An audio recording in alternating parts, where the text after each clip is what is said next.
با توجه شما برنامه اطلاعاتی پیغام از تلویزیون سیمای شهر پنجکن تقدیم می‌گردد. در استودیو با شما سبینه اکرم و کارگردان اسماعیل جان خالق میباشد. امروز در برنامه ما تماشا کنید. در تالار خورد مقامات اجرایی حکومت دولتی تحت رهبری رئیس شهر پنجکن عبدالخالق خالقزاده ستاد نوبتی عاید به مبارزه با بیماری کووید 19 برگزار شد. گزارش اولین پیغام در همین باره. ستاد مقامات اجرایی محلی حکومت دولتی عاید به پیشگیری از انتقال کووید 19 در تالار خورد مقامات اجرایی محلی حکومت دولتی شهر تحت رهبری رئیس شهر خالقزاده عبدالخالق برگزار شد. خالقزاده عبدالخالق نخست از برگزاری ستاد جمهوری جهت پیشگیری کرونا ویروس تحت رهبری سروزیر مملکت قاهر رسولزاده سخن رانده اظهار داشت که رهبری مملکت تدبیرهای ضروری را جهت وسعت کارهای تشویقاتی ترغیباتی در سمت بالا بردن معرفت مردم بابت مبارزه با کووید 19 اندیشیده است که آن نتیجه خوب می‌دهد. بعدا سردختر بیمارخانه مرکز شهر محمد مراد سفرов برآمد کرده حالت سانیتری اپیدمیولوژی را در شهر دیهات در سمت پیشگیری از کرونا ویروس شهر داد و که الحال در پنجکن و از تا جای معتدل باشد هم ولی آن باعث خاطر جمعی شده نمیتواند، زیرا امروز این بیماری در قسم مناطق دنیا از جمله هندوستان، برزیل، روسیه و چند دیگر مهمان ناخوانده شده و عاقبت‌های ناگوار به بار آورده ایستاده است. در سخنان دیگر مسئولان تاکید شد که امروز بیماری کرونا ویروس اساساً از هندوستان سرچشمه گرفته آن با نام دلتا معرفی می شود. بعداً اظهار شد که ساختارهای طبی وضعیت را زیر نظارت نگاه داشته بود. در گذرگاه‌های سرحدی ساختارهای ضروری فعالیت دارند و هر یک دلیل علاقمند به این بیماری جدی آموخته تشخیص و تحلیل کرده می شوند. نوبسته به این اظهار داشتند متخصصان ما باید هوشیاری را از دست ندهیم، مسافه اجتماعی را نگاه داریم، به تازگی حالت سانیتری منزل زیست و در مجموع دیه و شهر دقت اولین درجه دهیم. در خاتمه ستاد رئیس شهر خالقزاده عبدالخالق بار دیگر از مسئولان در همه سطح طلب نمود که تدبیرهای سانیتری اپیدمیولوژی را پرزور نمایند، کارهای تشویقاتی ترغیباتی را در بین مردم به کلی بهتر نمایند و فراموش نسازند که علاج واقع قبل از وقوع باید کرد.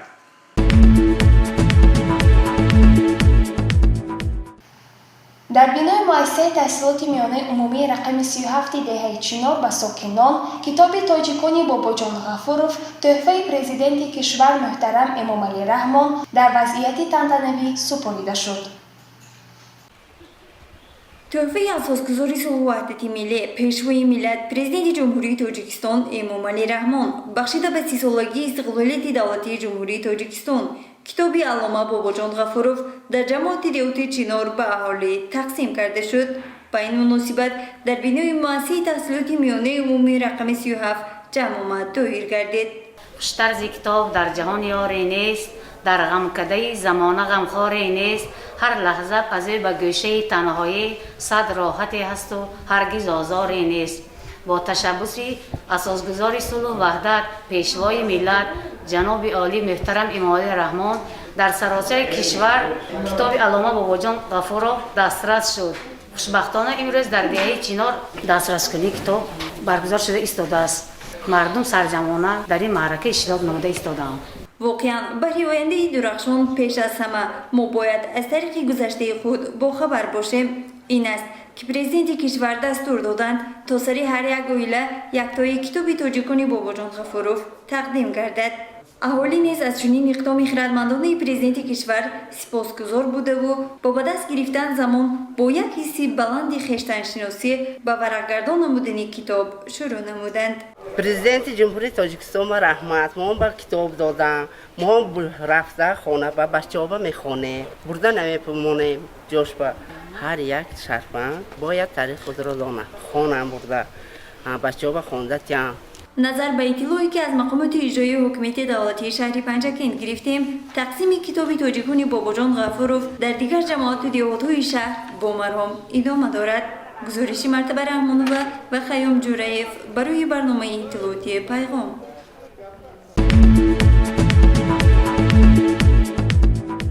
در مرکز تشکل طرز حیاتی سالم بابت پیشگیری بیماری‌های سیروئتی از جمله کووید 19 کارهای زیادی تشویقاتی و ترغیباتی برده می‌شوند و مصاحبه ما توجه نمایید. من دکتر اویلوی غفور عزت الله کارمند مرکز سلامتی شهر پنجکن از سببی که امروزها سرعت افزایش بیماری‌های شدید راه نفس افزایش یافته ایستاده است از تمام مردمی با فرهنگ شهر پنجکن دعوت به عمل آورده می شود که از قاعده های گیگینی شخصی به طور قطعی رعایت نمایند. از جوانان تقاضا کرده می شود که در جایهای جمعیتی جمع نشوند، خودداری نمایند. هر زمان دستهایشان را با ملافهای آنتیسپتیکی تازه نمایند. هنگام معاشرت و صحبت با یکدیگر مسافه بین همدیگری را نگاه دارند. برای پیشگیری بیماری‌های شدید راه نفس و بیماری نوی کووید 19 ستاد دائمی عمل کننده عمل کرده ایستاده است و جمع آمد نوبتی در شهر پنجکن شده گذشت. مقصد اساسیش برای پیشگیری بیماری شدید راه نفس و بیماری‌های کووید 19 بود. ما کارمندان مرکز سلامتی شهری علل خصوص کارمندان تشکل طرز حیات سالم کوشش به عمل می‌آوریم که برای پیشگیری بیماری شدید راه نفس و کووید 19 خدمت خود را رسانیم. صرف نظر از تاکیدهای چندین کرده، حالا هم حادثه‌های با آبیاری‌های بی‌اساس و ویران کردن اسفالت قسمت راه پیاده‌گرد به نظر می‌رسد. تماشابینان عزیز ما شاید خبر داشته باشند که چند وقت پیش نواری تنقیدی را عاید به فعالیت بعضی کارمندان کارخانه دولتی فرعی خواجگی منزلی و کمونالی شهر که با بهانه آبیاری مایسه راه پیاده‌گرد اسفالت راه را خراب و ولنگار می‌سازند گزارش با نوارهای مشخص نمایش داده بود. متاسفانه چند پیش ما باز مشاهده نمودیم که چنین رفتار در نزد مغازه فیروز باز تکرار شد و به صفت اسفالت راه پیاده‌گرد ضرر رسانید. این مرتبه ما نتوانستیم چهره میراب آخر زمان را به نوار گیریم، زیرا با همان طرز پیشتر فعالیت نموده به اسفالت راه پیاده‌گرد ضرر رسانیده از جای حادثه غیب زده است. نمیدانیم چنین مناسبت خنک نظرانه با راه اسفالت شده تا کی دوام میکرده باشد و مسئولان به معنای تامش چنین بی‌مسئولیتی میکرده باشند. شاید چنین اشخاص فراموش کردند که شهری ما خانه ما می باشد و هر یک نفر برای تازگی و آبادی برابر مسئول و برابر جوابگر است. گزارش مرتبه رحمانوه و طلبشاه تاشف برای برنامه اطلاعاتی پیغام.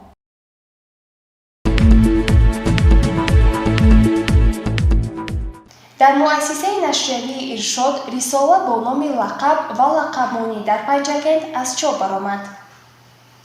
لقب و لقبمانی در پنجکن با همین نام کتاب یا اختراع رساله زیابای جلیلوف و نظامالدین بحریف تحت نظر دکتر علم‌های تاریخ پروفسور شاملون واحدوف در مؤسسه نشریه ارشاد از چاپ برآمد. باید گفت که عنعنه لقبمانی یا لقبگذاری در پنجکن از زمانهای قدیم معمول بوده. آدمان را از روی لقبشان نیز می‌شناختند.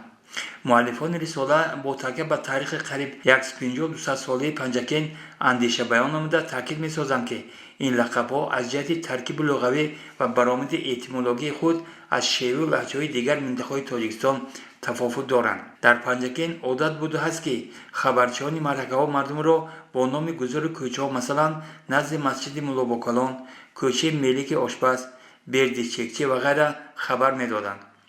بعضا لقب‌ها وابسته به خصلت و رفتار، استعداد و حتی کمبودی‌های آدمان گذاشته می‌شدند. برای مثال خالق جوانی مرگ، لطیف چوشقه، حیدر غرج، آتابای کومور، قربانی چغچی و غیره.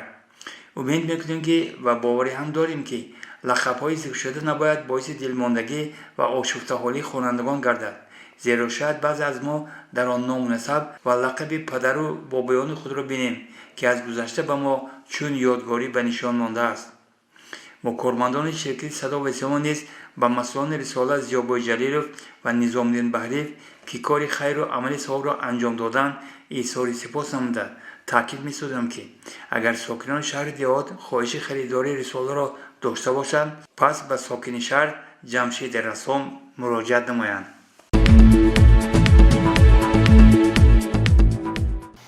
тамошобинони азиз ва ҳоло ба як эълон таваҷҷӯҳ намоед.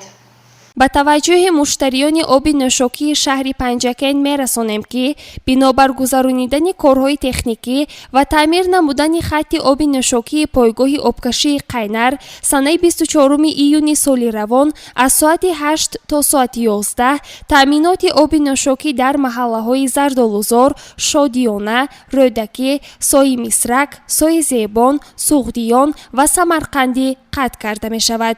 Бинобар ин аз муштариён эҳтиромона хоҳиш менамоем ки дар ин давра оби нӯшокиро ба миқдори зарурӣ захира намоянд. Маъмурияти корхонаи давлатии фаръии обтаъминкунӣ ва канализатсияи шаҳри Панҷакент. тамошобинони азиз, дар ҳамин ҷо барномаи иттилоотии пайғом ба анҷом мерасад. То барномаҳои навбатӣ хушу хурсанд бошед. хайр.